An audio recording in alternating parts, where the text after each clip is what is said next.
आपका विद्या अकेडमी में स्वागत है। आज हम 10th क्लास का ट्रिग्नोमेट्री का चैप्टर क्लियर कर देते हैं, मतलब बेसिक स्टार्ट कर देते हैं उसका आज से। और रोज़ का एक टारगेट रख देंगे कि इस टाइम पे रोज़ के 10 क्वेश्चन या 5 क्वेश्चन वेरी शॉर्ट लेकर आएंगे 10th क्लास के लिए, ठीक है, ताकि अब 10th क्लास की भी कुछ हेल्प हो पाए। 10th क्लास के लिए मैथ्स का चैप्टर 8 ट्रिगो का, ठीक है, इसका चैप्टर है ट्रिगो का चैप्टर है मैथ्स का 8। इसके अंदर सबसे पहले आज हम क्या बताने जा रहे हैं, कुछ बेसिक फॉर्मूलाज बताने जा रहे हैं।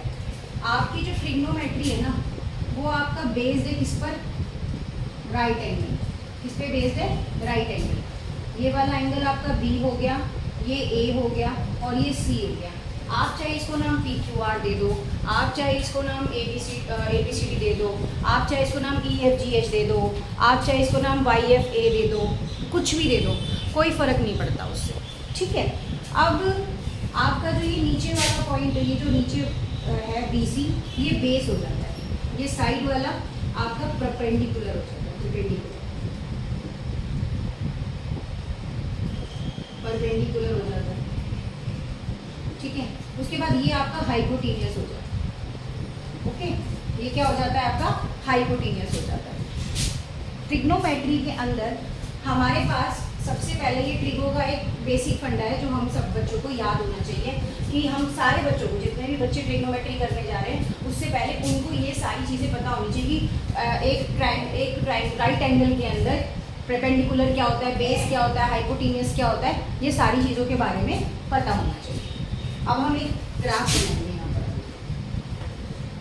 क्या बनाएंगे, ग्राफ बनाएंगे, जिसमें हम यहाँ पर बात करते हैं किसकी, ट्रिग्नोमेट्री के रेशो की, ट्रिगो के रेशो की बात करते हैं, ठीक है। 1 2 3 4 5 6 इस तरह से। तो सबसे पहला जो हमारे पास टॉप पे होता है, जिसको हम बोलते हैं साइन, क्या बोलते हैं, साइन। ये क्या होता है, इस साइन के पास एक तो परपेंडिकुलर होता है और हाइपोटेनियस होता है। उसके बाद दूसरा हमारे पास क्या होता है, इसी के साथ हमारे पास होता है कॉस। क्या होता है, कॉस। कॉस के पास क्या क्या चीज़ें होती हैं, कॉस के पास होती है हाइपोटेनियस और परपेंडिकुलर।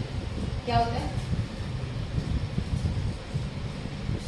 कॉस के पास, सॉरी कॉट हो गया ना, ये तो कॉस के पास होता है बेस और क्या होता है, हाइपोटेनियस, ठीक है। और उसके बाद आपके पास क्या रहेगा, अब तीसरा आपके पास होता है टेन। टेन के पास क्या होता है, टेन के पास होता है, इसका फॉर्मूला है पी बी पंडित बद्री प्रसाद हर हर बोले। तो ऐसे ही है, ऊपर वाले के पास क्या है, साइन है, फिर कॉज है, अब लास्ट में आपके पास 10 आएगा, तो 10 का क्या है, P/B। उसके बाद जो नेक्स्ट होता है वो क्या कहलाता है, वो कहलाता है कॉजेक। ये उल्टा कर दो आप, जैसे साइन का है तो ये क्या हो जाएगा, ये HP हो जाएगा। फिर आपके पास नेक्स्ट क्या होता है, नेक्स्ट आपके पास आएगा साइन का सेक,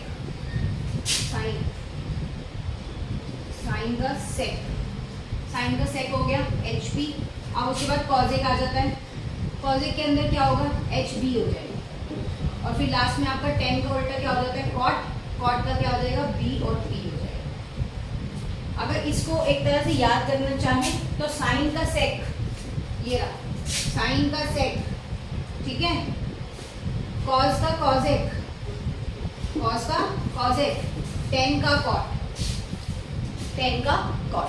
यही तरीका है याद करने का। अदरवाइज आप जब भी ट्रिग्नोमेट्री का सवाल करने जाएं तो आप अपने साथ साइन, कॉस और 10 के लिए P और HHB लिख सकते हैं, जिससे आपको ये सारी ट्रिक जो है वो याद हो जाएगी कि आपको कहाँ पर कौन सा परपेंडिकुलर रखना है, बेस रखना है, हाइपोटेनियस रखना है, वो उन सब चीज़ों के बारे में आपको यहाँ पे पता चल जाएगा। फिर आपकी कंफ्यूजन खत्म हो जाएगी कि हाँ मैम अब यहाँ पर क्या लगाना है, यहाँ पर क्या लगाना है, तो वो भी प्रॉब्लम खत्म हो जाएगी। इसके लिए एक ट्रिक और भी है, people have curly brown hair through proper brushing.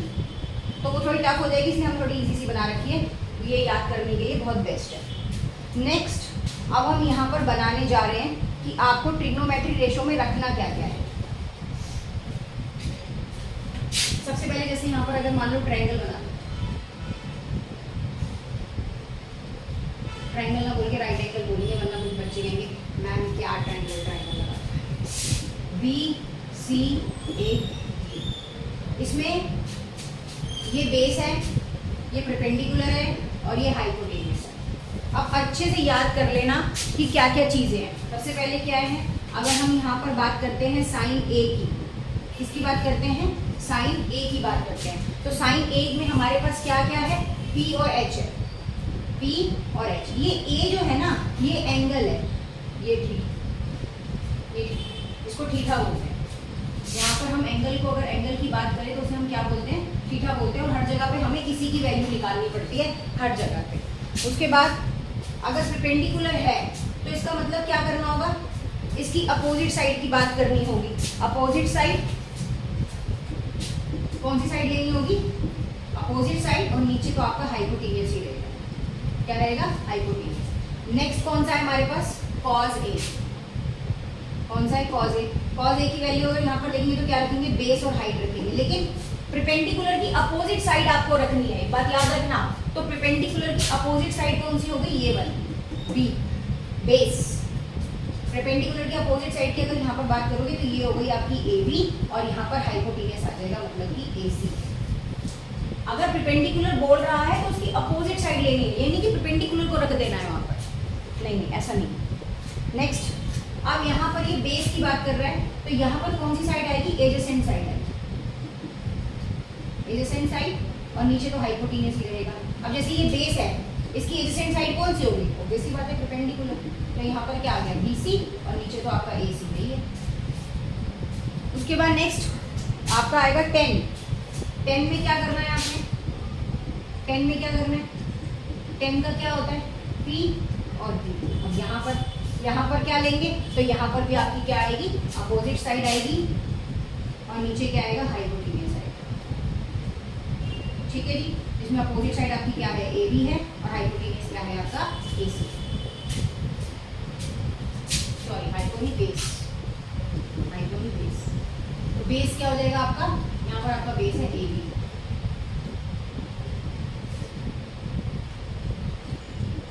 Opposite side आपकी बी सी है। ठीक है, तो यहाँ पर कंफ्यूजन खत्म हो जाएगी। नेक्स्ट क्या है, कॉट। अब आगे चलते हैं। नेक्स्ट क्या है आपका, नेक्स्ट है आपका कॉट। कॉट ले लो, कोई दिक्कत नहीं है, पहले कॉट ए ले लेते हैं। तो कॉट ए के अंदर आपके पास क्या आता है, बेस अपॉन में परपेंडिकुलर, बेस अपॉन में परपेंडिकुलर। तो इसके साथ क्या लेंगे, इसके साथ आपका लेंगे एडजेसेंट साइड, और नीचे आ जाएगी आपकी अपोजिट साइड। ठीक, उसके बाद नेक्स्ट आपका लेंगे सेक ए। अभी मैं इसमें बता दूंगी कि अपोजिट साइड कौन सी होती है और वो कौन सी एडजेसेंट साइड्स कौन सी होती है, उसमें भी कंफ्यूजन खत्म कर देंगे। सेक क्या होता है आपका, हाइपोटेन्यूस, और नीचे आपका क्या आएगा, अगर सेक की बात करें तो उल्टा करें तो हाइपोटेन्यूस अपॉन में बेस। तो हाइपो तो चेंज नहीं होता, हाइपो की जगह हाइपो ही रहता है। मेन जो बेस चेंज होगा, तो बेस में आप क्या लेंगे, एडजेसेंट साइड लेंगे। हाइपोटेन्यूस चेंज नहीं करेंगे आप, ये याद रखना। आपको सिर्फ कौन सी चीजें चेंज करनी है, आपको चेंज करना है परपेंडिकुलर और बेस। नेक्स्ट आपका जो यहाँ बचता है वो क्या है, वो है कॉज एक्स। अभी रेसिप्रोकल रेशो भी कर लेंगे यहाँ। नेक्स्ट जो बचता है कॉज ए, कॉज ए को उल्टा करेंगे तो यहाँ पर क्या आएगा, हाइपोटेन्यूस, और नीचे क्या आएगा आपका, परपेंडिकुलर। तो इसके अंदर हाइपो को तो हाइपो ही रहने देंगे, इसको तो चेंज करने की जरूरत नहीं है। और परपेंडिकुलर की जगह आपको पता है क्या आता है, आपको पता है परपेंडिकुलर की जगह अपोजिट साइड आती है। क्या आती है, अपोजिट साइड। तो ये ट्रिग्नोमेट्री करने के लिए आपको हमेशा क्या करना पड़ेगा, इन चीजों को थोड़ा सा याद करने की जरूरत आप लोगों को पड़ेगी, क्योंकि बिना याद करे तो ये नहीं हो पाएगा। और इसके लिए एक फॉर्मूला हमने बना दिया, P B H H B. लेकिन जहाँ पी बी है वहाँ याद रखना होगा P की जगह आपको अपोजिट साइड रखनी होगी और जहाँ B है वहाँ आपको एडजेसेंट साइड रखनी होगी।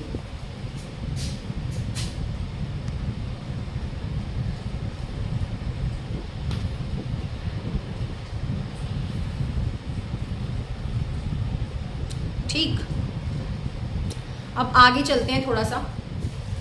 इसके बाद जो अब आता है रेसिप्रोकल रेशो के अंदर आप क्या करेंगे ये भी आपको याद करना पड़ेगा। ये सारे बच्चे एक नोटबुक बना लो अब रेगुलर की, 10th क्लास की ट्रिग्नोमेट्री के एक्स्ट्रा क्वेश्चन रेगुलर के रेगुलर 5 होंगे ही होंगे, लेकिन उससे पहले आपके पास फॉर्मूला पूरा आपको रटे होने चाहिए, याद होने चाहिए, तभी आप ये चीज़ कर पाएंगे। अदरवाइज आपको लगेगा कि मैम क्या करा रही है, हमें तो कुछ पता नहीं। नेक्स्ट है इसका रेसिप्रोकल भी होता है। अब रेशो का रेसिप्रोकल भी करना पड़ता है, तो रेशो का रेसिप्रोकल कैसे करेंगे? जैसे कि पहला हमारा है साइन ए, साइन थीटा, तो जो साइन थीटा है ना वो 1/cosec थीटा के बराबर होता है। जो साइन थीटा है वो किसके बराबर होता है? 1/cosec थीटा के। तो जो कॉज है इसको अगर और इक्वल करके आगे इसको रेशो में ले जाएंगे, ये हो गया। नेक्स्ट जो हमारा है कॉस थीटा, जो कॉस थीटा है वो 1/sec थीटा के बराबर होता है। ये याद ही करना पड़ेगा रेसिप्रोकल रेशो का, और कोई आगे ऑप्शन ही नहीं है कि आप इसको याद ना करो। इसको आपको याद ही करके रखना पड़ेगा कि इनके क्या क्या वैल्यूज होते हैं, कैसे कैसे रेसिप्रोकल होता है। रेसिप्रोकल जब करते हैं इनको तो अपॉन में क्या आता है, देखो भाई फॉर्मूला का याद करने की ट्रिक भी निकाल देंगे इसकी कोई ना कोई ऐसी बात। नेक्स्ट क्या है? टेन थीटा है, जो 1/, किसके बराबर होता है? टेन थीटा 1/cot के बराबर होता है। उसके बाद नेक्स्ट जो है वो है कॉजेक। कॉजेक थीटा किसके बराबर होगा? आपका कॉजेक थीटा आपके बराबर होगा 1/sin थीटा के। उल्टा करना है बस इधर से। नेक्स्ट आपका जो रहेगा वो क्या रहेगा? Sec theta. सेक थीटा आपके बराबर किसके हो जाएगा? कॉस थीटा के। और यहाँ पर क्या आएगा? कॉट थीटा, जो 1/, किसके बराबर हो जाएगा? Tan theta.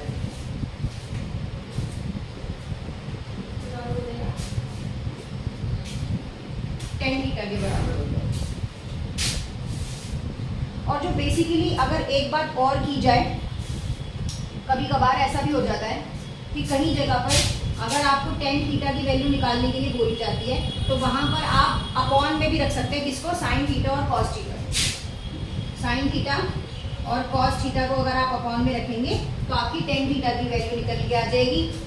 और अगर आपको कॉट थीटा की वैल्यू निकालनी है तो उसके बाद आपका क्या आ जाएगा? कॉस थीटा और टेन थीटा। तो ये रेसिप्रोकल रेशो है कि अगर आपको साइन की वैल्यू निकालनी है, साइन थीटा की वैल्यू निकालनी है तो आपको कॉसेक थीटा की वैल्यू दे रखी होगी एग्जामिनर ने। आपको कॉस थीटा निकालना है तो आपको सेक थीटा की वैल्यू दे रखी होगी एग्जामिनर ने। उसके बाद टेन थीटा निकालना है, और दूसरा एक चार्ट भी है, वैल्यू और भी है। अब कुछ आइडेंटिटीज हैं जो 8.3 की हैं, ये लर्न ही करना पड़ेगा, इसकी जगह कोई और ऑप्शन नहीं है आपके पास। एक पेपर पे आज लिखा, फिर 2-3 दिन गैप देके फिर लिख लो, फिर आज लिखा, फिर 2-3 दिन गैप देके फिर लिख लो, फिर आज लिखा, फिर 2-3 दिन गैप देके फिर लिख लो। क्या प्रॉब्लम है? कोई प्रॉब्लम नहीं। उसके बाद नेक्स्ट है कुछ आइडेंटिटीज हैं जो 8.3 की हैं। जैसे कि एक आइडेंटिटी है, एग्जाम में आता है sine square theta plus cos square theta equal 1। इसके बराबर है sine square theta plus cos square theta, किसके बराबर है? 1 के बराबर है। तो क्या करेंगे? ये साइन स्क्वायर थीटा उठ के इधर आ जाएगा, माइनस का 1 क्यों हो जाएगा, और कॉस स्क्वायर थीटा वहाँ चला जाएगा ब्रैकेट के दूसरी, सॉरी इक्वल के दूसरी साइड पर। एंड जो कॉस स्क्वायर थीटा है ना, उसकी वैल्यू कितनी हो जाएगी? वो हो जाएगी 1 माइनस साइन स्क्वायर थीटा। ये पहला फॉर्मूला है। अगर इस तरह से आता है तो इस फॉर्मूले को ऐसे ओपन करना है। ये आपकी एक्सरसाइज 8.3 है। जो आप पहले वाली, अगर किसी के पास पुरानी मैथ्स की किताब है तो उसमें एक्सरसाइज 8.4 थी, जो आज के टाइम में 8.3 रह गई है, क्योंकि जो 8.3 है वो कट गई है, एग्जामिनर NCERT किताबों से उसको हटा दिया गया। ठीक है, नेक्स्ट है, नेक्स्ट कौन सा है? 1/tan square theta, 1 plus tan square theta, ये किसके बराबर है? ये आपका बराबर है सेक स्क्वायर थीटा। तो आप क्या करेंगे? अब आपको ऑब्वियस सी बात है sec स्क्वायर थीटा के बराबर है ये, तो क्या करेंगे यहाँ पर tan स्क्वायर थीटा तो एज इट इज रह जाएगा, इसका तो कुछ करना नहीं है, और यहाँ पर sec स्क्वायर थीटा माइनस 1। अब आपसे कोई पूछे कि tan स्क्वायर थीटा की वैल्यू कितनी है, तो sec स्क्वायर थीटा के बराबर है। नेक्स्ट जो है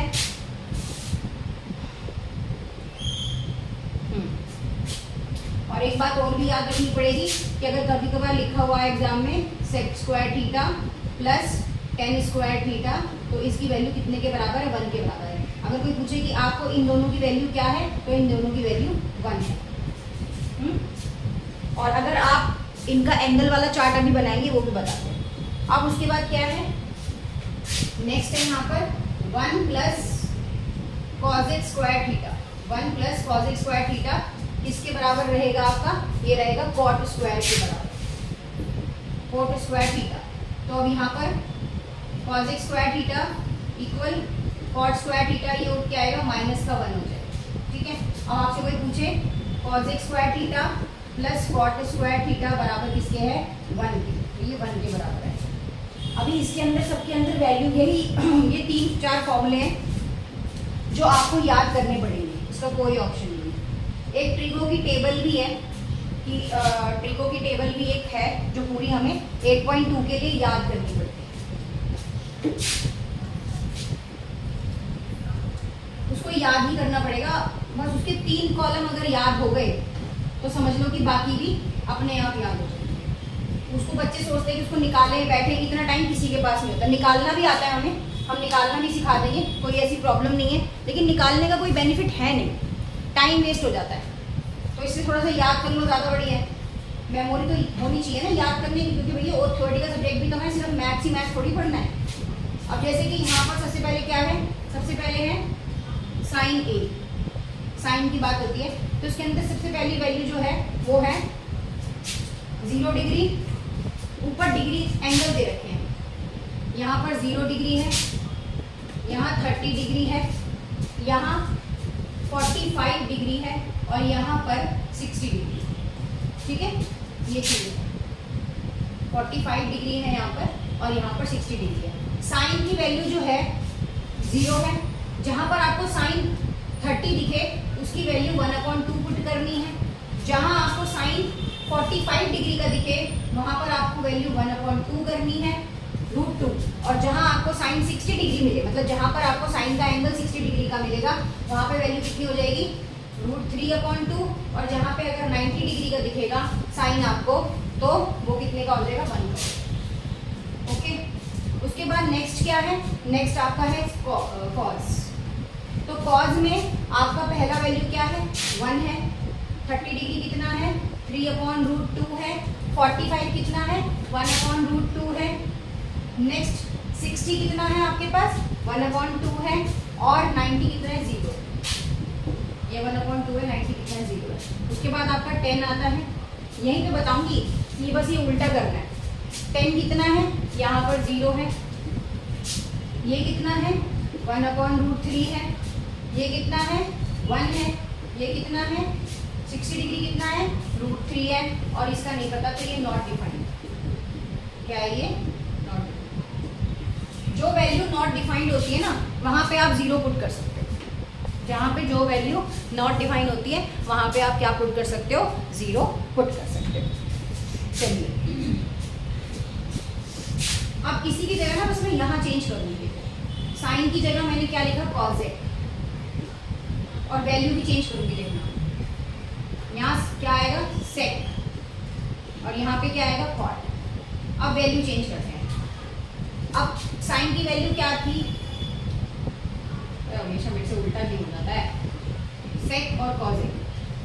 हाँ, सेक की वैल्यू, अगर साइन की वैल्यू 1/2 है तो सेक की वैल्यू सिर्फ 2 रह जाएगी, क्योंकि 1 की कोई वैल्यू नहीं। ये सारी डिजिट रेसिप्रोकल हो जाएंगी, पलट जाएंगी। अभी देखना, वहां पर साइन की वैल्यू थी जो, वो यहाँ पर सिर्फ क्या रह जाएगी, √2 रह जाएगी। अब वहां पर साइन की वैल्यू √3/2 थी, ये 2/√3 हो जाएगी। 1 का 1 ही रहता है, इसको चेंज करने की जरूरत नहीं। कॉसेक में 1 का 1 ही रहेगा, ये रेसिप्रोकल हो जाएगा, ये 2√3 हो जाएगा, ये भी रेसिप्रोकल हो जाएगा, ये √2 रह जाएगा, ये भी रेसिप्रोकल हो जाएगा, ये 2 रह जाएगा। कॉट का 0 है, ये रेसिप्रोकल हो जाएगा, √3 रह जाएगा ये, और ये इसका क्या करेंगे, हाँ ये बताओ, लास्ट में तो √3 था, 1 का तो 1 रहता है, वो तो चेंज होता नहीं, तो कॉट का क्या हो जाएगा 1/√3 हो जाएगा, कितना हो जाएगा 1/√3। तो नॉट डिफाइंड है वो नॉट डिफाइंड है, समझ आ गई। जो लास्ट के 3 बचे थे सेक, कॉजेक और कॉट, उनको पहले वाले जो 3 आपने याद कर लिए, तो नेक्स्ट वाले तो बस रेसिप्रोकल करने हैं, पलट देने हैं, और कुछ करना ही नहीं उसके अंदर।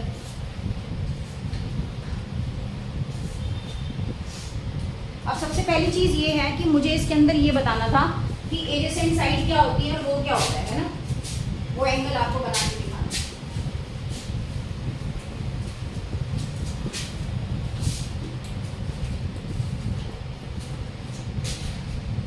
वो भी बनवा देती हूँ यार, फिर बोलोगे कि वो रह गया,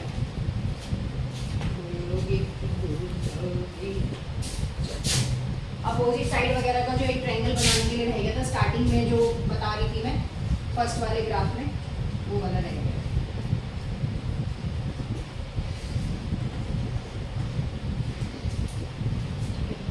वो क्या है, वो है आपका यहाँ पर इस तरह से राइट एंगल बनाया था कुछ हमने, इस तरह से राइट एंगल बनाया था। अब राइट एंगल में हमारे पास ये क्या है, ये साइड ऑफ अपोजिट है, साइड अपोजिट है ये, और ये साइड एजेस है, एजेस, और ये हमारा हाइट है।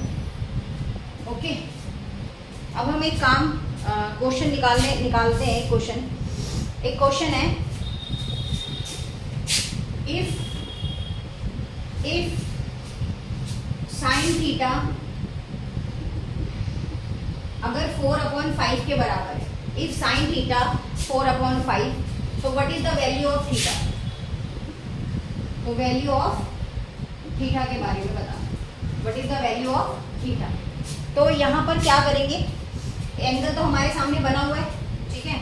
अब ये जो साइन होता है, इसके हमारे पास होता क्या है,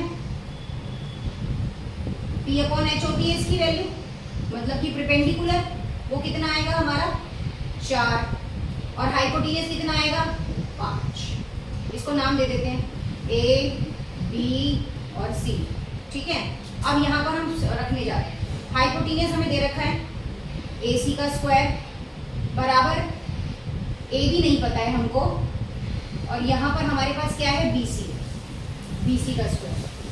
अब ये तो हमारा कितना हो गया 5 का स्क्वायर हो गया, AB का स्क्वायर हमको पता नहीं क्या है, ये कौन सी थ्योरम है, याद आ रहा है कुछ, पाइथागोरस थ्योरम है ये, पाइथो थ्योरम, अगर याद आ रही होगी तो। और BC कितना है 4 का स्क्वायर है, ये कितना हो गया 25, ये हो गया आपका AB का स्क्वायर, और ये 4 चौक 16, ठीक 14 आ गया।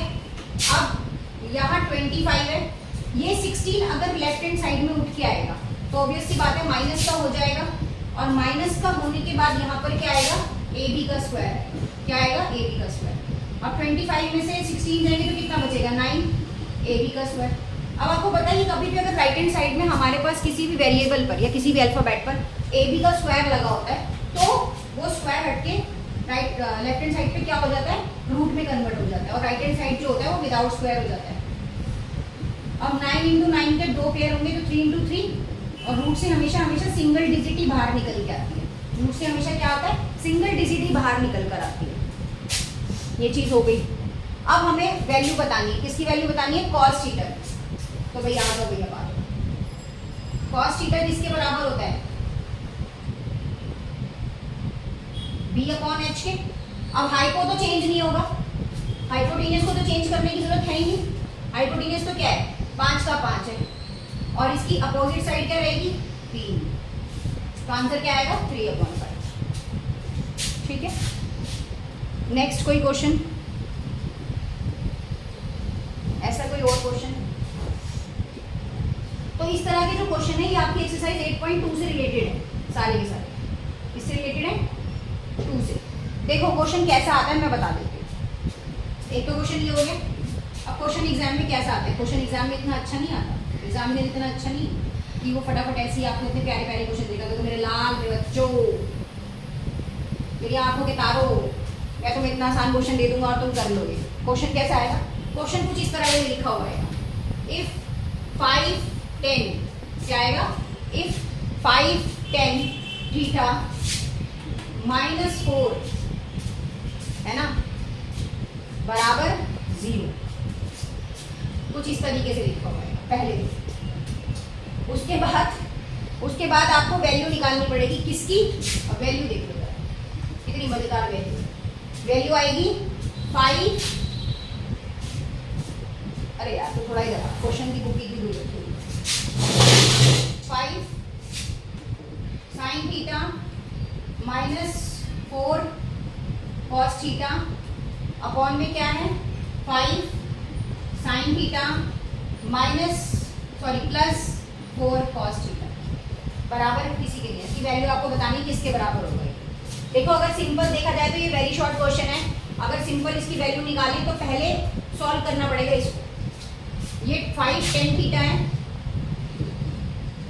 जो -4 बराबर 0 के, तो यहाँ पर आएगा 5 10 थीटा, 0 की जगह ये 4 की चला जाएगा तो यहाँ आ जाएगा 4। अब यहाँ 10 थीटा क्या रह जाएगा, अकेला रह जाएगा, नीचे आ जाएगा 4/5, ठीक है ये तो निकल गया। अब उसके बाद हमें पाइथागोरस थ्योरम बनानी पड़ेगी, तो उससे पहले हमें क्या बनाना है, राइट एंगल बनाना है, बना लेते हैं, बना लिया।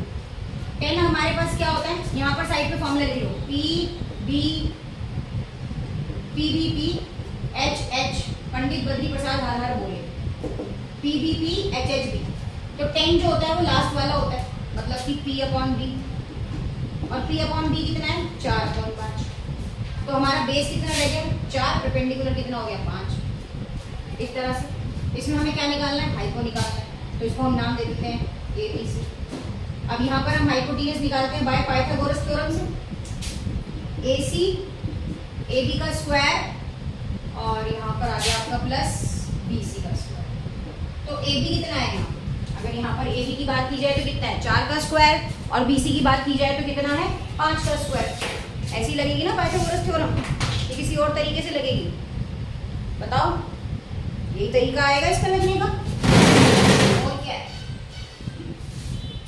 है ना, यही तरीका आएगा और तो कुछ है नहीं। तो यहाँ पर AB कितना है 4 का स्क्वायर और BC कितना है 5 का स्क्वायर, तो ये 4 4 16 और 5 5 25। अब ये फिर कंफ्यूजन है, पंडित बद्री प्रसाद हर हर बोले, और 10 का तो P और B ही होता है, 10 का P और B ही होता है। फिर वैल्यू पुट करेंगे तो 25 और 16, एक बार देख लेते हैं कौन सा क्वेश्चन है, क्वेश्चन नंबर 15, तो पूरे की वैल्यू निकाल के देगा, C ऑप्शन आ रहा है, 0 0 आ रहा, 41 का रूट तो कुछ बनेगा नहीं, आगे ओके 5 4 4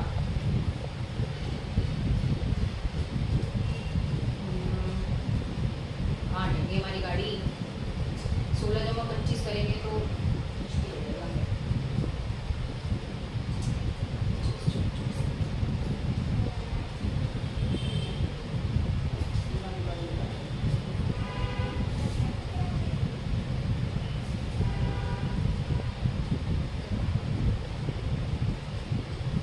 हाइपोटेन्यूज तो नहीं बन रहा है, ये मतलब ही नहीं है।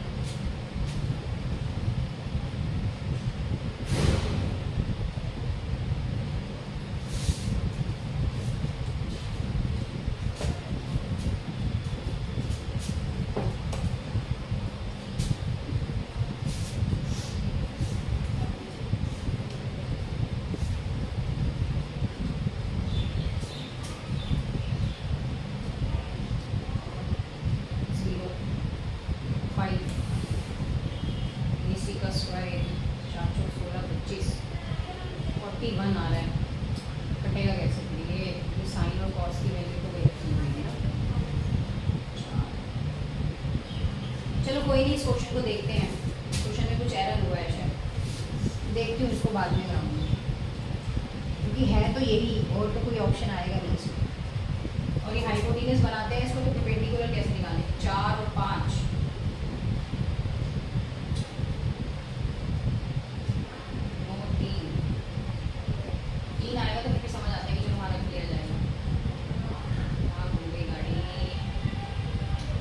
निकालते हैं पूरा, देखते हैं क्या निकलता है। यहाँ पर AC का स्क्वायर है और ये 41 आएगा। अब 41 जो है ना वो रूट से कभी पूरा बाहर नहीं आता।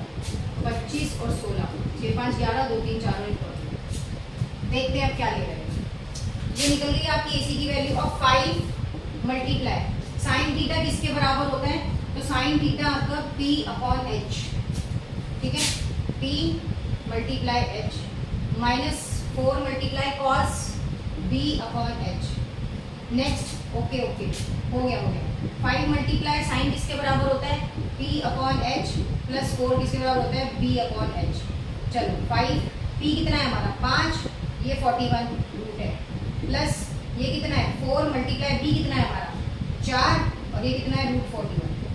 नीचे 5 मल्टीप्लाई P कितना है हमारा 5, ये कितना आएगा रूट 41, ये कितना है 4, ये कितना है 4 रूट 41। ऐसे ही बढ़ाना तीनों बेकार। अब इसको 5 5 से 25, नीचे कितना आ गया रूट 41, 4 4 से 16, नीचे कितना आ गया रूट 41। नेक्स्ट दिख रहा है ना सबको यहाँ पे, पर मैं देख लूँ क्या दिख रहा है या नहीं दिख रहा, पता चले ज़्यादा ही नीचे चला जाए। हाँ दिख तो रहा है पूरा 41, और उसके बाद नीचे भी यही आएगा 25 रूट 41 प्लस 16 रूट 41। तो भैया इससे इसको काट दो, इससे काट दो, क्योंकि माइनस प्लस है, सारा ही कट जाएगा, आंसर लिखना आएगा बात। बिल्कुल ठीक है, हो गया। मेरे को यहाँ से कंफ्यूजन हो रही थी कि वो रखेंगे कैसे, नहीं होंगे, ठीक है। तो इस टाइप के क्वेश्चन एग्जाम में आते हैं, ये क्वेश्चन इस टाइप के क्वेश्चन आते हैं एग्जाम में। ये आपका एक्सरसाइज 8.1 का क्वेश्चन होगा, बट ये एक्स्ट्रा मतलब 8.1 में से ऐसा क्वेश्चन बनाया हुआ है एक्स्ट्रा में। ये जो क्वेश्चन हम कर रहे हैं ना, ये सपोर्ट मटेरियल के क्वेश्चन है, इसके ही सपोर्ट मटेरियल जो 10th क्लास का निकाला होता है, स्कूल वालों ने दिया होता है एक्स्ट्रा में बच्चों को प्रैक्टिस करने के लिए। चलो एक और क्वेश्चन देखें, इधर गया,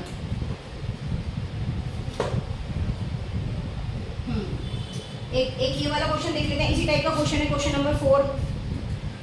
क्वेश्चन नंबर 4 है, क्वेश्चन नंबर 5 है, ये देखो क्वेश्चन नंबर 4 देख लेते हैं इसी टाइप का।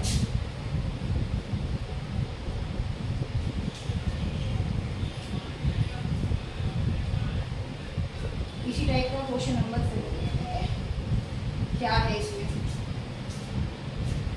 क्वेश्चन क्या दिया हुआ है एग्जामिनर में, एग्जामिनर में क्वेश्चन दिया हुआ है tan थीटा 4/3। इसकी वैल्यू क्या निकालनी है आपको, वैल्यू निकालनी है sine theta plus cos theta, sine theta minus cos theta, ठीक है, ये वैल्यू है। तो tan किसके बराबर होता है, फिर से फॉर्मूला लिख लो, पंडित बद्री प्रसाद हर हर बोले, पंडित बद्री प्रसाद हर हर बोले। तो 10 जो होता है लास्ट वाले के अपॉन में होता है, मतलब P और B है इसमें।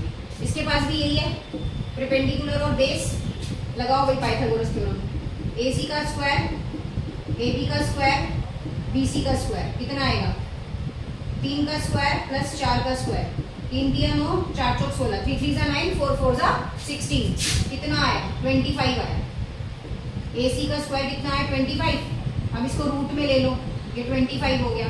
तो 25 के पेयर क्या होते हैं 5 × 5, AC क्या आ जाएगा 5। अच्छा यार सेंटीमीटर मीटर का ख्याल, वैसे यहाँ तो कुछ इतना दिक्कत नहीं है यार, K वगैरह लगा सकते हैं, ऐसे ऐसे छोड़ सकते हैं 5, पीछे K भी लगा देते हैं कई बार कि 4K 3K, ठीक है। ये आ गया 5। अब उसके बाद यहाँ पर वैल्यू पुट कर दो, क्या है साइन थीटा, साइन किसके बराबर होता है P और H, तो P कितना है 4 है, H कितना निकला है 5 है। कॉस किसके बराबर होता है B और H, 3 है और 5 है। नीचे साइन किसके बराबर होगा, वही आएगा सेम, और ये किसके बराबर आएगा 3/5। जिनके डिनोमिनेटर सेम होते हैं वहाँ एलसीएम लेने की जरूरत ही नहीं पड़ती। 3 जिनके डिनोमिनेटर सेम होते हैं वहाँ एलसीएम लेने की जरूरत नहीं पड़ती। 5 से 5 काट दो, 4 + 3 कितना आएगा 7, और नीचे कितना बचेगा 1, तो आंसर 7 आ रहा है इसमें। कितना आंसर आ रहा है 7, एक बार देख लें क्या,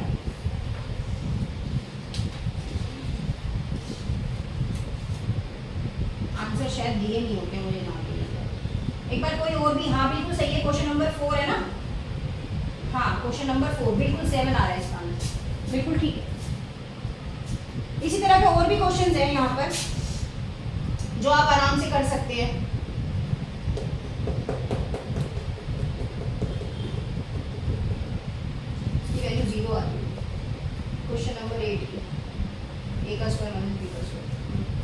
अच्छा एक क्वेश्चन ना और भी है, क्वेश्चन तो बहुत सारे हैं, आप जितने निकालते चले जाओगे उतने उतने कम है, बहुत क्वेश्चन है, बहुत, कोई हद ही नहीं है।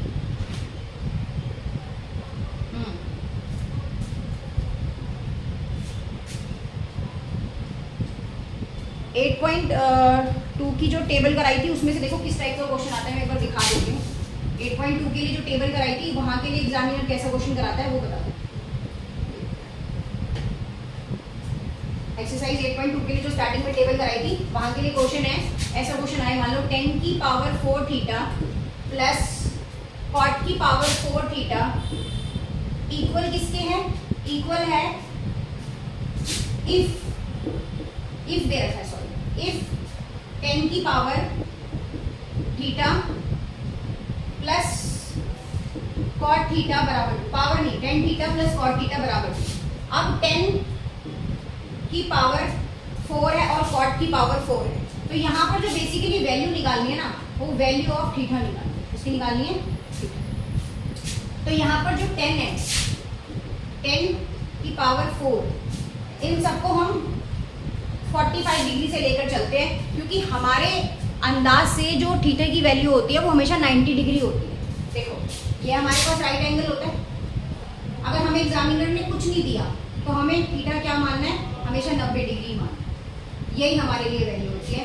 तो हम यहाँ पर क्या ले लेते हैं, हम यहाँ पर इसका 10 मानते हैं, 45 क्या मानेंगे, 45, दिया कुछ नहीं हुआ उसने कि हमें कितनी वैल्यू दे रखे नहीं पता, हम 10 की वैल्यू भी 45 लेंगे, कुछ भी रख सकते हैं, और यहाँ पर हम 10 की वैल्यू भी कितनी लेंगे, 45 लेंगे।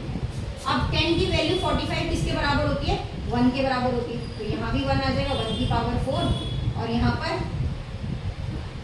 cot 1 की वैल्यू 4। अब यहाँ पर 1 की वैल्यू 4, 1 की पावर 4, 1 की पावर 4, क्या वैल्यू 4, 1 की पावर 4, 1 की पावर 4, तो 1 को तो जितनी मर्जी बार कर लो 1 ही आता, तो आंसर 2, यही प्रूव कर रहा था शायद हमने कि 1 + 1 2 के बराबर होता है। अब आपको ये याद होना चाहिए कि मतलब वो इक्वल रख के दे रहा है किसके बराबर है, तो जो 10 की पावर 45 होती है वो 1 के बराबर होती है, इसलिए हमने यहाँ पर 45 लिया। और कॉट भी उल्टा यही होता है, रेसिप्रोकल जब करते हैं उस टेबल के अंदर हम, ठीक है। तो इस तरह के अब रेगुलर क्वेश्चंस कराएंगे, ऐसा नहीं है कि क्वेश्चंस नहीं कराएंगे। इसी टाइप का एक क्वेश्चन और बताते हैं, देखो ये आपका 8.3 से है, 8.3 से फॉर्मूला तो मैंने स्टार्टिंग में सारे बताए हैं, वो अच्छे से रखने पड़ेंगे आप। क्या है क्वेश्चन है, sin square a plus sin square a equal 1, यही क्वेश्चन है, एक बार देख लो।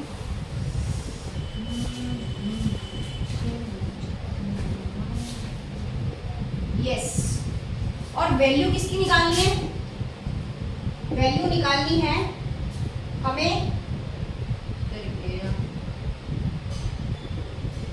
cos square a plus cos की पावर 4a, ये निकालना है।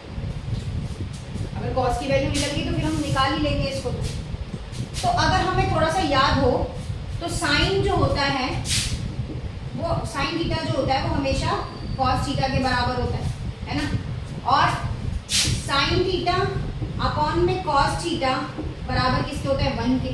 और मैंने स्टार्टिंग में क्लास के बताया कि ये किसके बराबर होगा, आपका tan थीटा के बराबर होगा। किसके बराबर होगा, tan थीटा के, इक्वल 1, और tan थीटा इक्वल 1 मतलब क्या है, 45 डिग्री। तो थीटा की वैल्यू हमने एंगल 45 निकाल लिया। अब उसके बाद हमें यहाँ पर cos स्क्वायर थीटा और tan का पावर 4 बताना है। तो tan की 45 की वैल्यू क्या होती है, जैसे cos स्क्वायर है वो हमारा किसके बराबर है, cos स्क्वायर tan वैल्यू, यही तो था, इसका आंसर 1 आ रहा है, कितना, ओ ये तो वो है ना, cos स्क्वायर थीटा 45 निकल गई। अब आगे वैल्यू रखनी है, आगे है cos स्क्वायर 4 और cos स्क्वायर ये 1 45, तो यहाँ पर क्या आएगा, 1 की पावर ये और 1 की पावर 4, जितनी मर्जी बार कर लो आंसर 2 ही आएगा। यही है, कुछ नहीं करना, क्योंकि 10 cos बराबर 45,